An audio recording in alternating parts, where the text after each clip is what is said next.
Man, what a start to the series for the Los Angeles Clippers. The Clippers steal Game 1 on the road against the Phoenix Suns. Going into the series, people gave the Clippers little chance to actually win the series. And some media pundits thought the series would be over in 4 or 5 in favor of the Suns. But now people are starting to believe that the Clippers can pull this thing off. What's going on, everyone? It's Luca here, back with another video. In this one, I'm going to be talking about the Clippers' epic Game 1 win and some key players who stepped up for them. If you guys do me a solid favor, please hit a like on this video and subscribe to the channel for more Clippers content. I'm going to be covering this series, so you guys can expect a lot more Clippers and NBA content as a whole on this channel.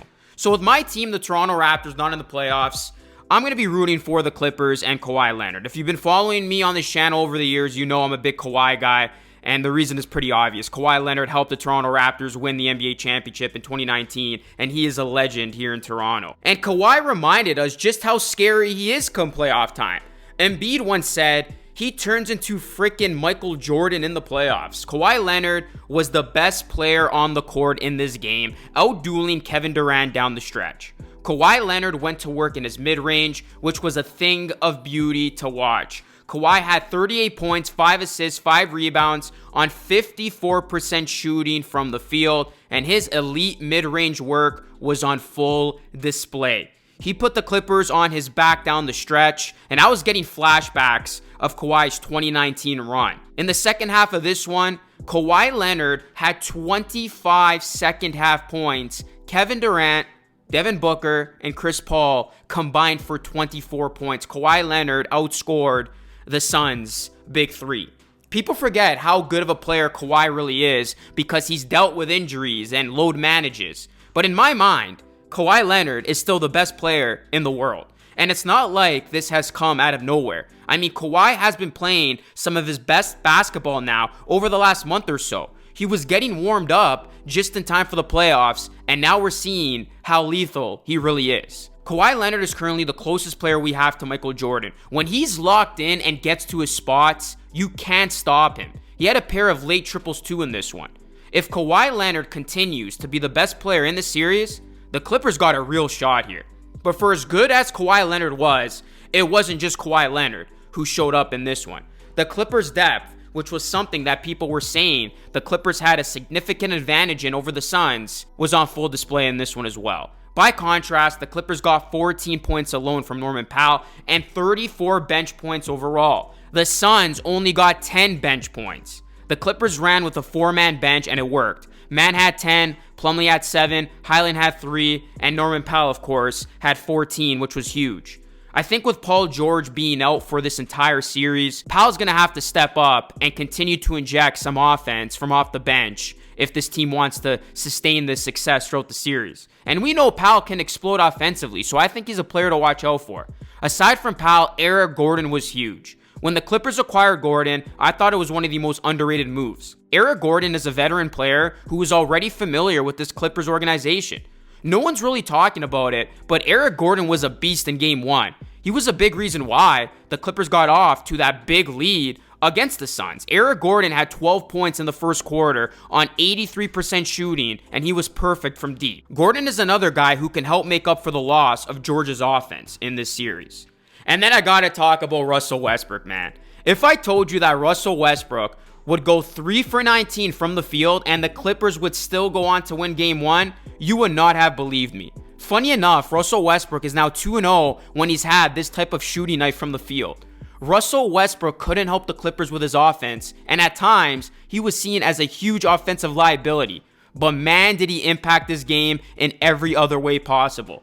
Westbrook was crashing the boards, causing problems on defense, and sealed the Clippers' win with a massive block on Devin Booker. And Devin Booker was too busy complaining that he got fouled, and then Westbrook wisely threw the ball off Booker, which went out of bounds, resulting in Clippers ball. And Russell Westbrook hit 2 huge clutch free throws late, giving the Clippers a 3-point lead. Westbrook brought his energy in this one all night, despite his shooting woes. And Russell Westbrook after the game said, at this position, humbly speaking, nobody is a better rebounder than me. And it was crazy to see how Russ was impacting plays out there. I mean, take the final minute of this game. The Clippers had like 3 possessions, and one of them was a result of Russell Westbrook just getting busy on the glass as he tipped the ball off a miss, which hit off of a Phoenix Suns player out of bounds, which kept the ball with the Clippers. And then Russ ended up drawing the foul after that crazy sequence. And then again, he hit the 2 free throws, which really helped the Clippers from that point on win the game. I mean, if the Suns couldn't win this game with Russell Westbrook having this poor of a game offensively, that's a bad sign for them.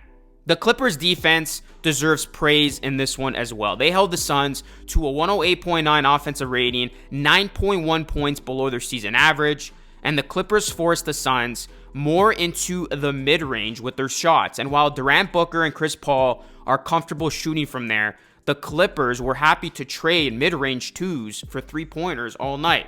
And the Clippers also trapped Durant late in the game and forced somebody else on this roster to beat them, and nobody else could.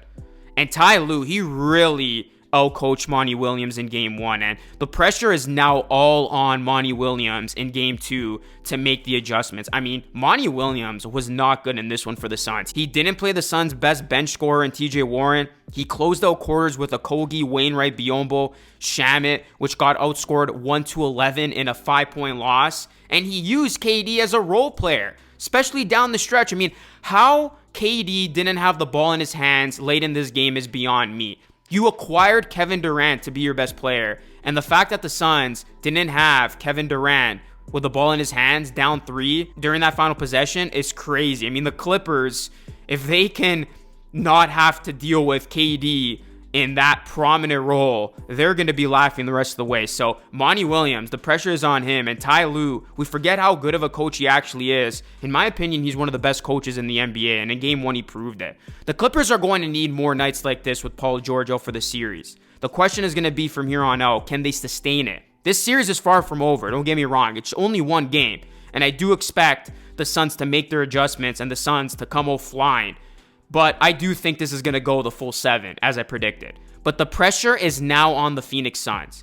Everybody was talking about how the Suns team was indestructible, how this Suns team had never lost with Kevin Durant. But now, the Suns, after game 1, they look vulnerable. And the Clippers sent a scary message in game 1 that they're going to be a tough team to knock off.